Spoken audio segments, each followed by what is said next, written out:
प्रिय छात्रों, आज के इस व्याख्यान में मैं हिंदी साहित्य के रीतिकाल के प्रसिद्ध कवि देव की व्याख्याओं के बारे में आपको जानकारी प्रदान करना चाहूँगा। जैसा कि मैंने आपको बार बार बताया है कि हिंदी साहित्य के इतिहास का जब काल विभाजन किया गया था, तो इस काल विभाजन को विद्वानों ने 3 भागों में बांटा था। एक था रीतिबद्ध काव्य परंपरा, दूसरी थी रीति मुक्त काव्य परंपरा और तीसरी थी रीति सिद्ध काव्य परंपरा। तो रीति परंपरा में रीतिबद्ध कवि वो कवि थे जो परंपरा के अनुसार काव्य का सृजन कर रहे थे। तो इस प्रकार के कवियों में देव है, मतीराम है, जसवंत सिंह है, भूषण है, कुलपति मिश्र है, पद्माकर है आदि कवियों का बड़ा ही महत्वपूर्ण स्थान माना जाता है। अब इन कवियों में मैं देव के बारे में अगर आपको जानकारी प्रदान करना चाहूँ तो हिंदी साहित्य के इतिहास में देव एक ऐसे कवि हैं जिन्होंने अपने जीवन काल में 72 ग्रंथों की रचना की थी। तो इन ग्रंथों में सभी ग्रंथ वैसे आज उपलब्ध तो नहीं हैं, लेकिन इनके कुछ प्रमुख ग्रंथ हैं जो हिंदी साहित्य में बड़े ही महत्वपूर्ण हैं।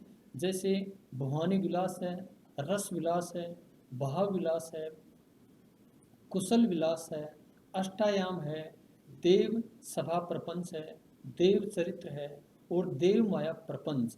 यानी ये हिंदी साहित्य में इनके जो रचनाएं हैं वो हिंदी साहित्य में बड़ी ही महत्वपूर्ण हैं। अब इनके बारे में ये भी माना जाता है कि ये 105 वर्ष तक जीवित रहे थे। इनका जन्म यानी 1663 ईस्वी से लेकर के 1768 ईस्वी तक इनका जीवन माना जाता है और इन्होंने अपने जीवन काल में अनेक राजाओं के राज्याश्रय में रह करके अपने ग्रंथों की रचना की थी। अब इनका जो काव्य है वो काव्य एक तो आचार्य, जैसा कि आप सभी जानते हैं कि रीतिकाल के जितने भी कवि थे उन कवि में होड़ थी, कवि और आचार्य दोनों बनने की प्रवृत्ति इसमें विद्यमान थी। तो आचार्य वे लोग होते हैं जो किसी काव्य रचना के गुण और दोषों का परख करते हैं या इसकी गणना करते हैं, और कवि कविता के माध्यम से कवि वैसे होता है। तो इसके अगर काव्य को देखा जाए तो इस काव्य में श्रृंगारस सर्वोपरि माना गया है और श्रृंगारस के दोनों भेद जो संयोग और वियोग है इसमें दोनों का अच्छा वर्णन हुआ है। इस दृष्टि से यानी कवि देव हिंदी साहित्य में बड़े ही प्रसिद्ध कवि माने जाते हैं। अब इनके द्वारा रचित एक व्याख्या है, रिझी रिझी रहसी रहसी हंसी हंसी उठे, सांसों भरी आंसू भरी कहती दई दई, चौकी चौकी चकी चकी ओचकी उचकी देव, छकी छकी बकी बकी उठती बई बई, दुहन को गुण रूप दो वर्णत फिरे, घर न थिरात रीति नेह की नई नई, मोही मोही मोहन को मन भयो राधा मैं, राधा मन मोही मोही मोहन भई भई। तो इस व्याख्या में कवि देव क्या वर्णन करते हुए कहते हैं इसके बारे में मैं आपको जानकारी प्रदान करना चाहूँगा।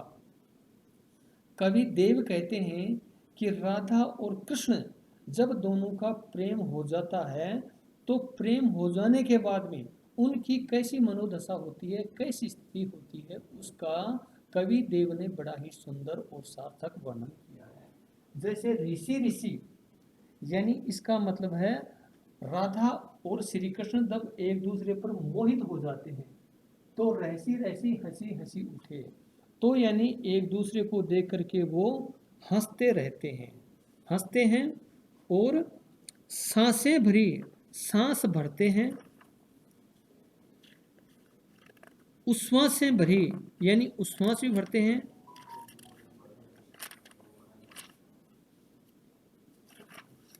इसके बाद में सांसें भरी आंसू भरी कहती दई दई, और ये अपने नेत्रों में आंसू भर करके कभी कभार हाय देव ऐसे भी कहते रहते हैं।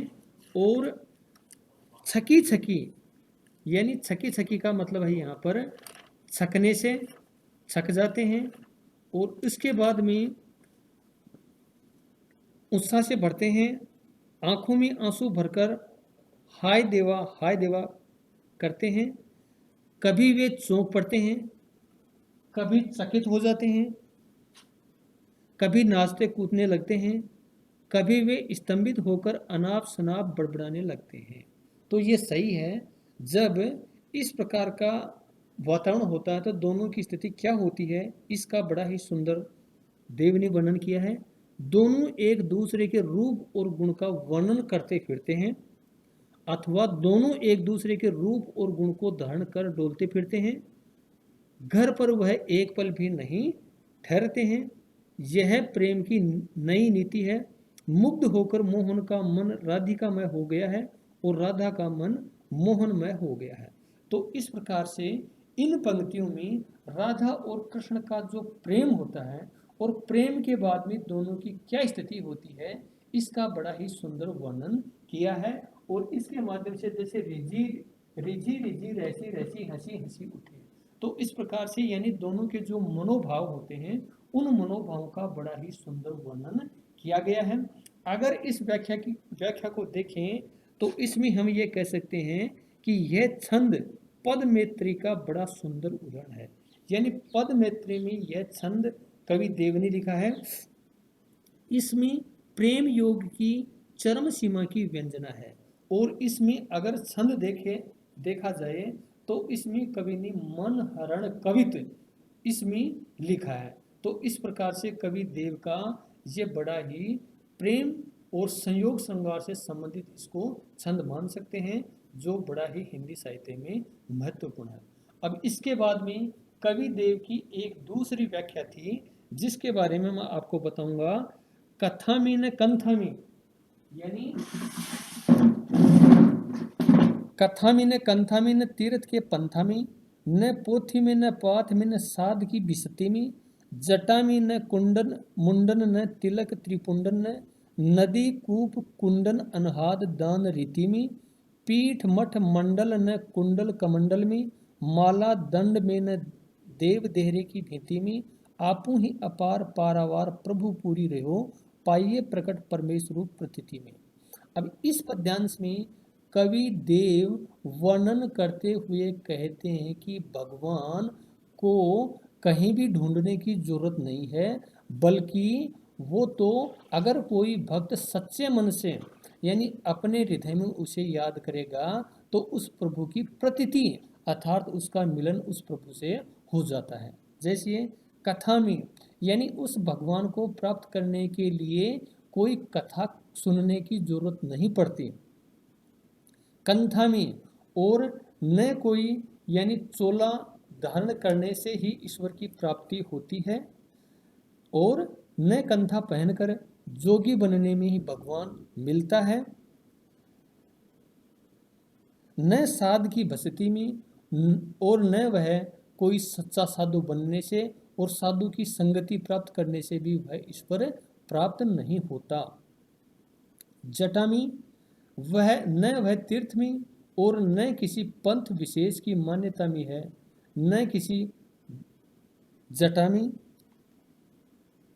मुंडन में, तिलक त्रिपुंडन में, यानी न वह तीर्थ में है, न किसी पथ विशेष की मान्यता में है, न किसी धार्मिक ग्रंथ में है, न किसी विशेष धर्माचरण में, और न किसी के साथ बसने में ही ईश्वर की प्राप्ति होती है। जो लोग यानी जटा रखते हैं या मुंडन कराते हैं या तिलक और त्रिपुंड लगाते हैं, वे भी ईश्वर को नहीं पा सकते।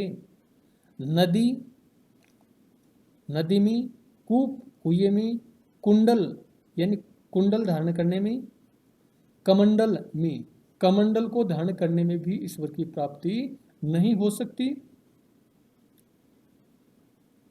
रीति में वह नहीं रहता है, न वह किसी पीठ में है, न किसी मठ में है, न मंडल में है, न कुंडल धारण करने में है, और न हाथ में कमंडल लेने में है।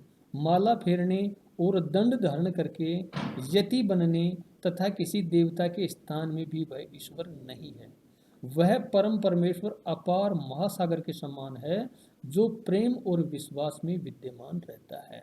तो इस प्रकार से इस व्याख्या में कवि देव ने यानी भगवान की सर्वव्यापकता का वर्णन न करके यह बताना चाहा है कि जो व्यक्ति उसको अपने हृदय में यानी पवित्र प्रेम के आधार पर उसकी वंदना करता है, प्रार्थना करता है, उसका सुमिरन करता है, तो वो भगवान उसको जरूर मिल जाते हैं। वह परमेश्वर महासागर के समान है जो प्रेम और विश्वास में रहता है। यानी जो ईश्वर के प्रति प्रेम करता है, आस्था करता है, लगन लगाए रखता है, उसी को ही ईश्वर की प्राप्ति होती है।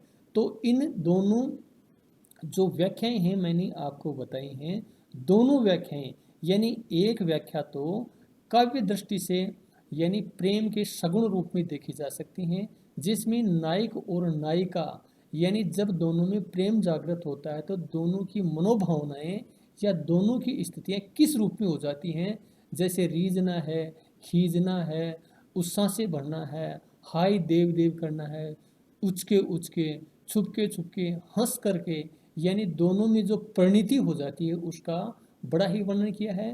राधा श्री कृष्ण में और श्री कृष्ण राधा में लगा करके यानी एक दूसरे को यानी मोहित करते हैं, और इस प्रकार से इसमें बड़ा ही सुंदर वर्णन था। और एक दूसरा जो पद्यांश था वो पद्यांश यानी इसमें ईश्वर की सर्वव्यापकता के बारे में बताया कि ईश्वर को अगर कोई व्यक्ति सच्चे विश्वास और प्रेम से याद करता है तो भगवान उसकी अवश्य मदद करते हैं। तो इन दोनों पद्यांशों में कवि देव ने बड़ा ही सुंदर वर्णन किया है। तो ये दोनों व्याख्याएं परीक्षा की दृष्टि से भी बड़ी ही महत्वपूर्ण है।